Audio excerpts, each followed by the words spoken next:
আমাদের অবস্থা এমন হয়েছে, বিশ্বের সবচাইতে নন্দিত এই কিতাবটা একটু তেলাওয়াত করবার সময়টুকু আমাদের হয় না।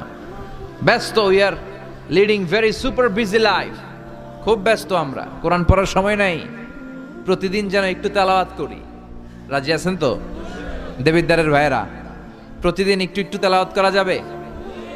আরেকটা কথা সব জায়গায় আমি বলি, মাতৃভাষায় এই কোরআনটাকে আপনাদের জানতে হবে। You have to know the holy Quran, the messages of the holy Quran in your own mother tongue, in your own language.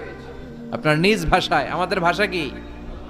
কথা বলেন, বাংলা। এই বাংলা ভাষায় যেন আমরা কোরআন পড়ি, কোরআন শিখি। কোরআন আল্লাহ কি জানাতে চাইলেন, কি শিখাতে চাইলেন, বাংলা ভাষায় যেন আমরা এটা শিখি, আত্মস্থ করার চেষ্টা করি। দেখবেন মসজিদুল হারামে শায়েখরা যখন নামাজ পড়ায়, শায়েখ আব্দুর রহমান আস-সুদাইস উনি যখন আযাবের আয়াত পড়ে, উনি